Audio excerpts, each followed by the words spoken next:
dis que j'appartiens à personne parce que je suis pas annulée. Mais après, j'appartiens à Jésus parce qu'il m'a donné la vie. Mais après, je ne vais pas vous mentir, mais je sais que c'est la réponse que tout le monde attendait. C'est la réponse que tout le monde attend en fait, quand on est là. Et voilà. C'est pour ça qu'il faut être vrai. C'est le but. Et j'appartiens à Jésus parce qu'il me réveille tous les matins. J'appartiens à un berger parce qu'il a dit que dans cet enclos, qu'il manque encore des brebis. En gros, le berger, c'est Jésus. Ok.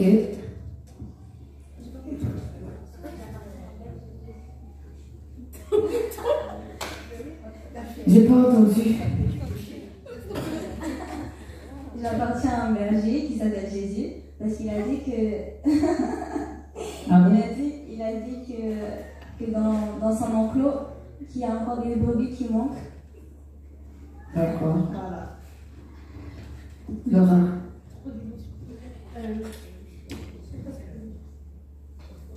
J'appartiens à Dieu car c'est lui qui nous donne le souffle de vie.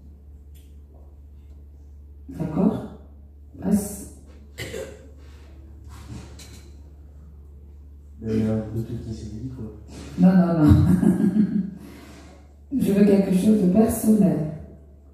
Parce que la vie avec Dieu, réellement c'est personnel, la vie tout court c'est personnel. Donc chacun sait pourquoi. Personnellement, quoi.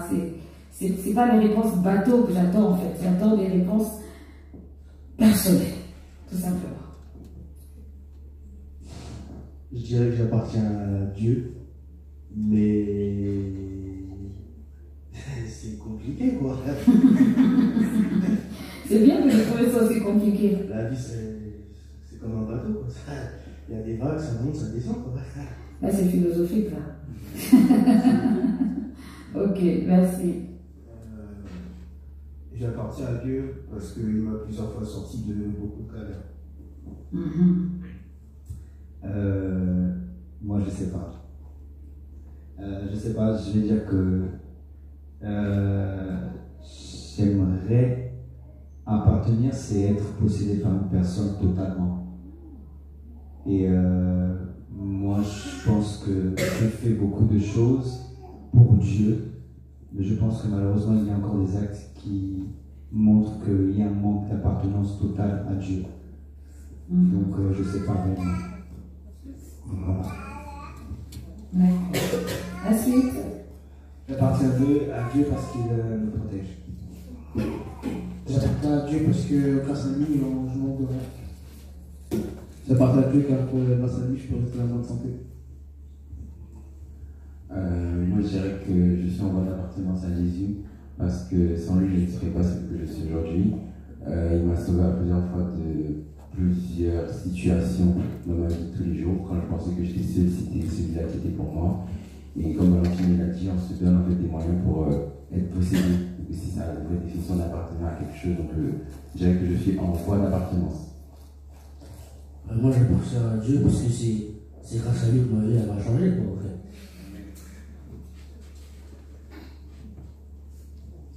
Je dirais également que j'appartiens à Dieu, mais je pense que j'appartiens également à mes parents, puisque si il m'arrive un truc à ce jour, par exemple un accident, les premières personnes qui seront au courant, ce seront mes parents. Ah oui, donc Dieu n'est pas au courant en premier. Il est aveuglé. Moi, j'appartiens à moi-même. En tout cas. Tu as raison, en tout cas. Parce que Dieu il a dit que je sois moi. Amen. Moi, j'appartiens à Jésus parce que de la débauche m'a mis à la vie. Bon, je ne suis pas encore là où je devrais être. Et c'est sur ça que j'appartiens à Jésus. Amen.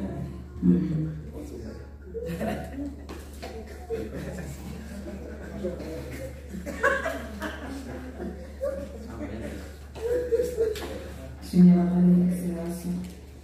Et moi, j'appartiens à Dieu et mes parents parce que c'est grâce à lui que je suis sur terre. J'appartiens à Dieu parce que je suis enfant de Dieu. Et Jésus a fait de moi un membre du corps de Christ. Donc j'appartiens à Dieu. Tout simplement parce que il n'y a pas 10 ans, il n'y a pas 20 ans, il n'y a pas... soit tu appartiens à Dieu, soit tu appartiens à notre camp. Donc je pense qu'avec mes défauts, j'appartiens à Dieu.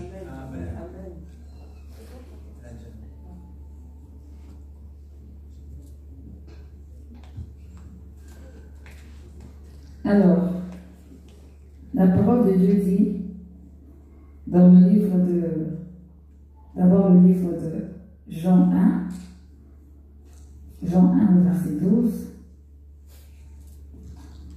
pour avoir la confirmation qu'on appartient à Dieu.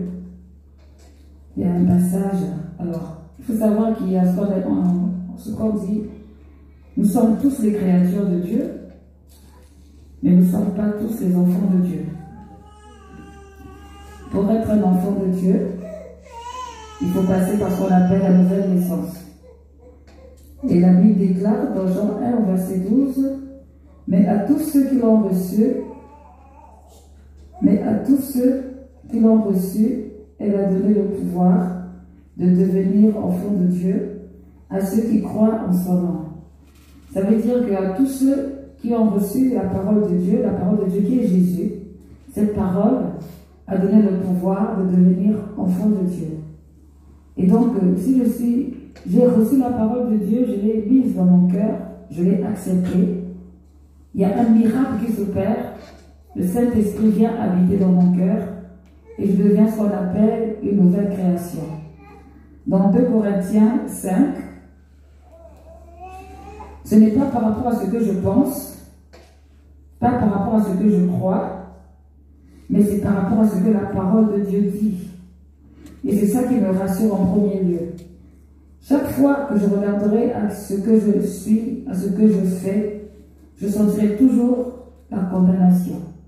Mais chaque fois que je regarderai à l'amour de Dieu pour moi et à sa parole, je me sentirai appartenir à ce Seigneur et je me sentirai bien. Dans 2 Corinthiens 5 au verset 17, il est écrit,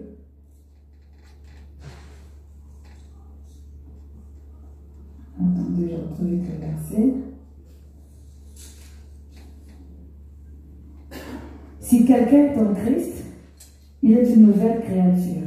Dans la version originale, c'est écrit qu'il est une nouvelle création. Les choses anciennes sont passées, voici toutes choses sont devenues nouvelles. Ça veut dire que, quelle que soit la vie qu'on a pu avoir hier, même il y a 2 secondes, si on acceptait Jésus-Christ dans son cœur comme Seigneur et Sauveur, on est devenu une nouvelle création. Donc les choses anciennes sont passées, ça veut dire que je ne retourne pas dans ces choses anciennes, mais je vis vraiment selon ce que dit la parole de Dieu. Alors je ne vais pas y arriver seul, parce que c'est difficile d'être comme Dieu veut que l'on puisse être. Pour y arriver, j'ai besoin d'aide. Et cette aide, c'est le Saint-Esprit. Et chaque fois que dans mon cœur, j'ai envie de m'écarter de la voie de Dieu, qu'est-ce qui va me rappeler à l'ordre? C'est le Saint-Esprit. C'est le Saint-Esprit qui est notre aide. Je vais prendre un exemple. Est-ce que vous voyez ce stylo? Tout le monde voit le stylo.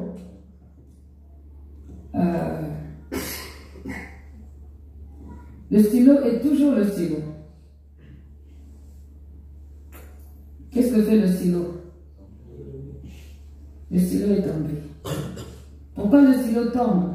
Parce qu'il y a ce qu'on appelle en physique la loi de la pesanteur. Qu'on le veuille ou non, si je lâche le stylo va tomber. Parce que c'est comme ça. Et ici, le stylo représente l'homme. L'homme animal, l'homme qui ne connaît pas Dieu. Donc, l'homme animal qui ne connaît pas Dieu, il tombe. L'homme spirituel qui est né de nouveau, qui connaît Dieu selon Jean 1, verset 12, il est là. Qu'est-ce qui fait qu'il ne tombe pas? Qu'est-ce qui fait que le stylo ne tombe pas? La main de Dieu. En tout cas, c'est ma main. Ici, ma main représente le Saint-Esprit. Donc, le stylo a envie de tomber. Parce qu'il y a le bas qui l'attire vers... Il y a le bas qui l'attire. Donc, il pourrait tomber. Mais il ne tombe pas. Pourquoi? Parce que la main maintient le stylo. Et ce qui maintient le stylo, ou ce qui maintient l'homme, c'est le Saint-Esprit. C'est pour cette raison qu'il faut avoir une relation avec le Saint-Esprit. Parce que c'est le Saint-Esprit qui réveille, qui donne la conscience spirituelle pour ne pas tomber. Et quand on va considérer que le sol, c'est la tentation, c'est tout ce qui se passe autour, c'est le monde, tout ce que vous connaissez, se présente. Il y a une force attractive vers tout ça. Mais le Saint-Esprit est là et retient. Est-ce que l'homme a changé? Est-ce que le stylo a changé? C'est pareil, l'homme n'a pas changé. L'homme est toujours l'homme, avec une nature pécheresse. Mais ce qui le retient, c'est le Saint-Esprit. Et parce qu'il tient compte du Saint-Esprit, alors il ne tombe pas. Mais le jour où il dit, bon, Saint-Esprit, c'est bon, tu me fatigues, j'ai pas trop envie. C'est quoi la morale de l'histoire? C'est quoi la morale de l'histoire? Dites-moi. Il faut toujours être avec le Saint-Esprit. Oui. Moi, je pense que premièrement, il faut toujours être avec le Saint-Esprit. Et puis, je pense que,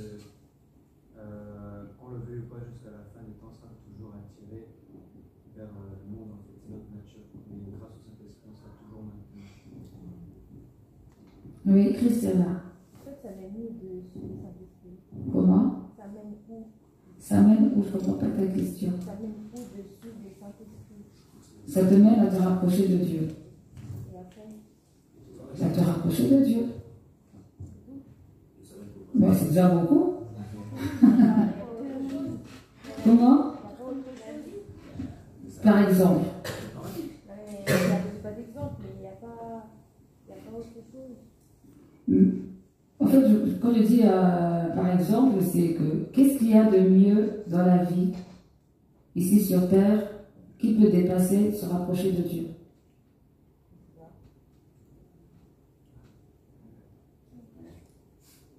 La Bible dit que Dieu est l'alpha et l'oméga, donc c'est-à-dire le commencement et la fin.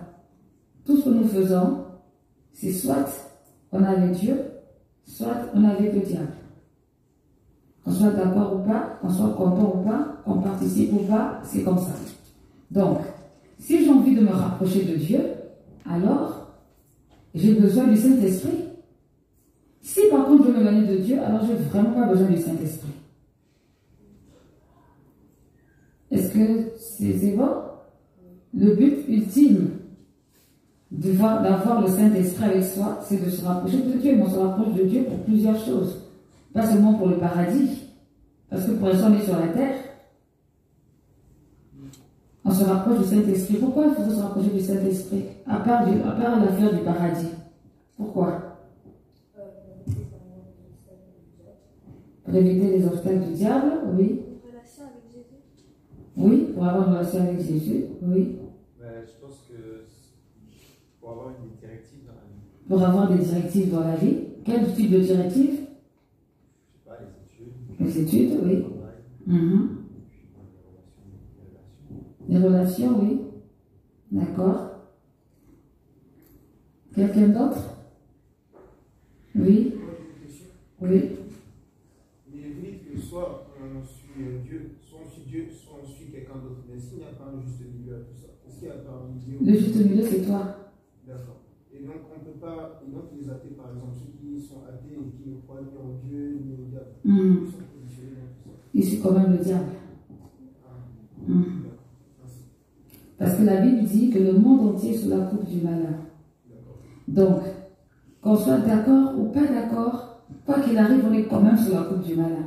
Et le seul moyen d'en sortir, c'est d'appartenir à Dieu.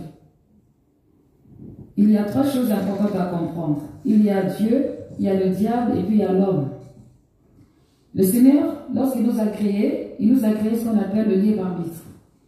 Dieu n'a pas voulu nous créer comme des robots. C'est-à-dire, bon, Yann, tu es sur la terre, maintenant je te commande d'aller faire ça. Non, ça c'est pas une relation d'amour. Parce que même Dieu, dans son amour, a voulu être choisi. Il n'a pas voulu être un dictateur. C'est comme un peu nous, peut-être pas vous, mais nous, en tant que parents, on a des enfants. On n'a pas choisi d'avoir des enfants. Je n'ai pas choisi d'avoir Eunice ou Nathanaël. Dieu a permis que j'ai Nathanaël. Donc, ce sont mes enfants. Ils n'ont pas choisi de parents. Mais, en dehors du fait que je sois leur maman, j'aimerais qu'ils m'aiment par amour et non comme par peur. Mais Dieu, c'est pareil. Dieu, il veut que l'on le choisisse par amour.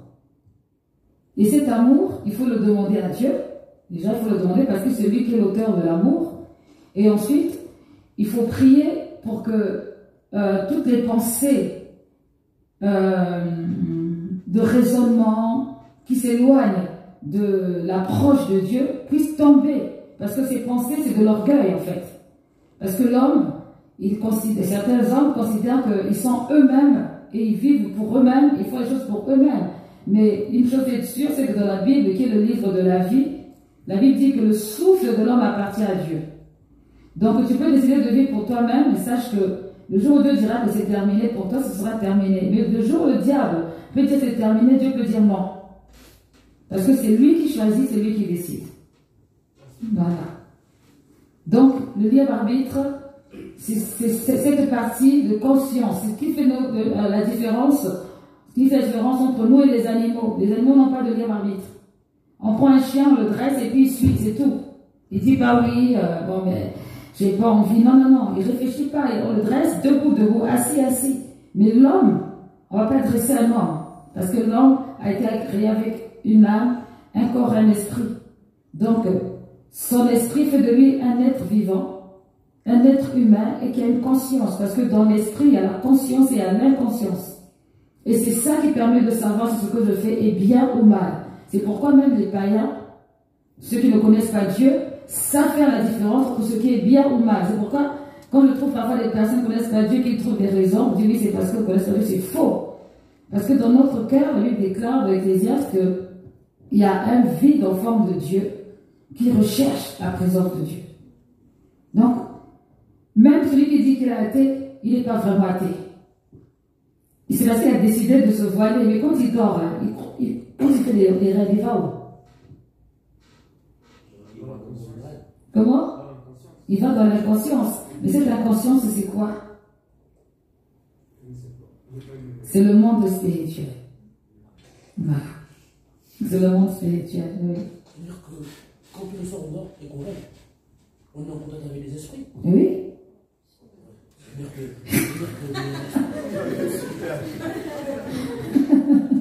qu'il y a un esprit qui peut prendre une place alors si on se perd là-bas en fait. Si tu perds là-bas. Non mais c'est un exemple. Oui, mais il y a des gens qui meurent de leur sommeil. Ça veut dire aussi que quand tu te réveilles, c'est Dieu qui permet que tu te réveilles. C'est Dieu qui a le contrôle. Quand on dort, quel que soit le Rambo qu'on peut être le trop fort, mais quand tu dors, tu es fragile. On peut te faire tout et n'importe quoi. Même si tu as un sommeil léger, il y a toujours un moment où tu dors profondément. Toujours. Donc à ce moment-là, tu es fragile. Et celui qui te réveille, c'est pas toi qui te réveille, c'est Dieu qui permet que tu te réveilles. C'est lui qui a toutes choses entre nos mains. Donc, voilà. Et c'est lui qui crée le vouloir et le faire.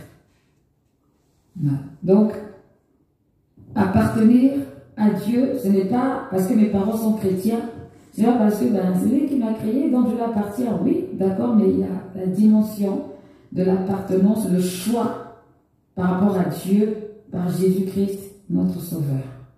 Et ça, c'est une relation d'amour. Parce que quand Jésus est mort, il n'a pas cherché à savoir, est-ce que la vie va m'accepter? Je réfléchis d'abord, parce que c'est pas sûr. Non, il a fait. Et il a fait. Et en fait, quand on aime, on ne calcule pas. On fait par amour. Et après, on voit si ça passe ou ça passe pas. Mais voilà, on ne réfléchit pas, on ne calcule pas parce qu'on est concentré. Comme dit la parole de Dieu, l'amour ne soupçonne pas le mal. Alors de suite, on a envie de se donner pour les autres, se donner pour tout le temps, parce que c'est une relation d'amour. Alors, quelquefois, il y a beaucoup de personnes, beaucoup de jeunes que vous êtes, se demandent pourquoi est-ce que je veux donner ma vie à Jésus, ou donner ma vie à Dieu, qu'est-ce que ça va m'apporter. Mais des fois, est-ce que tu n'as pas besoin de te poser la question du pourquoi en fait? Parce que le pourquoi va emmener l'incrédulité, le pourquoi va t'emmener des fausses raisons, et du coup, on aura l'impression que ça sert à rien. Pourtant, il y a des témoignages, tout à l'heure j'ai aimé Yann qui a donné le témoignage de Valentino, mais en fait, Valentino, pourquoi est-ce que tu as changé? Enfin, qu'est-ce qui t'est arrivé? Pourquoi est-ce que tu n'es pas resté dans tes histoires? C'était bien? Franchement, c'était bien. Oui. J'étais très bien dans le monde, mais c'est pas une vie. Pourquoi c'est pas une vie? C'est pas une vie. En fait, c'est un... Mais tu as perdu ta jeunesse. Non. Tu l'as sacrifiée là. Non. Enfin, moi, je pense que comme ça, après. Mais il faut que tu expliques ça aux autres parce que. Comprennent pas forcément. On se parle beaucoup, après, c'est vrai que je leur ai jamais vraiment expliqué. Parce que. Moi, personnellement, je l'ai fait, c'est pas... Déjà, j'ai pas... Enfin, personnellement, moi, déjà, j'ai pensé à l'éternité. C'est la première chose. Je me suis dit, si on aime la vie, pourquoi ne pas l'avoir éternellement? Il n'y a aucun autre livre, ni aucune autre personne qui nous propose la vie éternellement. Pourtant, on aime tous la vie. Et aujourd'hui, on va nous demander pourquoi il faut payer le prix. Moi, je me dis... Au début, je me suis dit, pourquoi, si Dieu nous aime, pourquoi on ne fait pas ce qu'on veut? Mais moi, je prends souvent l'exemple et je dis aux gens... parce qu'on me dit tu te prives trop, ouais, t'abuses, t'es dans l'excès. Écoutez, aujourd'hui, si moi je suis milliardaire, aujourd'hui, les plus riches du monde, on voit très bien qu'ils peuvent donner des millions à qui ils veulent. Et après, ils font des œuvres caritatives. Mais aujourd'hui, si tu viens demander, en fait, ce que je veux dire, c'est que quand tu as ce pouvoir de pouvoir donner la vie à quelqu'un, c'est selon des règles, en fait. Si tu veux donner des milliards à quelqu'un, tu peux donner des milliards. Aujourd'hui, si j'ai 10 euros, je peux décider de donner 10 euros à Donna. Mais si j'ai... Mais si par exemple, c'est comme au boulot en fait, si on travaille, il y a des règles à respecter. Un salaire ne se fait que si on va au travail 30 jours, ne se fait que si on a des diplômes. Et c'est ça qu'on doit accomplir pour avoir la vie éternelle. Après, personnellement, moi quand j'ai donné ma vie à Christ, c'était pas parce que j'avais eu des gros problèmes. C'était pas parce que j'avais un gros souci, bien j'avais besoin de quelque chose. Non, c'était parce que déjà la première chose, je me suis dit, je vais essayer. Et puis j'ai rien à perdre. Et quand je suis arrivé, je suis resté parce que ça m'a touché. Et puis je me dis dans tous les cas, Dieu est fini. Enfin, je ne sais pas comment expliquer ça, mais juste, c'est ça en fait. C'est aujourd'hui la vie éternelle, pour l'avoir, il faut certaines restrictions. Et aujourd'hui, la Bible dit que comment ça s'appelle, les commandements de Dieu ne sont pas lourds, ou les fardeaux de Dieu ne sont pas... Voilà, c'est ça. Et c'est vrai. En fait, il change ta vie, tu vois les choses autrement. Est-ce que tu l'as fait par toi-même, avec ta propre force? Comment ça s'est passé? Ah, non. Moi, je sais pas, parce que peut-être tu vas vouloir que je te dise le Saint-Esprit, mais moi, je pense que j'ai commencé par moi-même. J'ai commencé par moi-même, je me suis dit, bon, les filles, j'ai essayé, les soirées, j'ai essayé, les amis, je n'ai pas dit aux hommes, donc voilà, j'ai tout essayé, et puis bon. Non, et puis je me suis dit, bon, allez. Et puis, il faut s'abandonner, à un moment donné. Enfin, et puis, il y a un livre dans la Bible qui parle d'une personne qui a essayé 3 mois à suivre Jésus, je ne sais plus qui suit Dieu. Je ne sais pas c'est dans quel livre, mais je crois qu'il y a quelqu'un qui s'est donné 3 mois pour suivre Dieu. Je ne sais pas si c'est Ah bon? Je pense. Je ne connais pas cette partie. Et c'est ça, quand je me suis dit, dans tous les cas, quand on va en cours, on y va parce qu'on doit y aller. Donc, si on croit en Dieu, on fait ce qu'il nous demande, un point très. C'est intéressant ce que tu dis. Alors, moi, ma question est, est-ce qu'il faut d'abord comprendre pourquoi on suit Dieu avant de le suivre, ou est-ce qu'on le suit d'abord et puis on comprendra après? Ah non, on le suit d'abord. On le suit d'abord, même quand on va en cours, on a un chapitre, on nous donne déjà plus ou moins les directives du chapitre, mais après, au fur et à mesure, on rentre en profondeur. On a le titre du cours, mais après, on ne sait pas ce qui se passe dans le cours. D'accord, vas-y. Moi, par exemple, je ne suis pas du tout du même avis que Tino. Parce que, imaginons, On est tous ici et on a une affaire avec une personne qui vient nous présenter. On ne va pas le suivre alors qu'on n'a pas compris l'affaire. Je comprends. Imaginons, il y a quelqu'un qui vient me parler. D'abord, je dois comprendre ce qu'il doit me parler avant de dire, vas-y, je vais te suivre, on va arriver.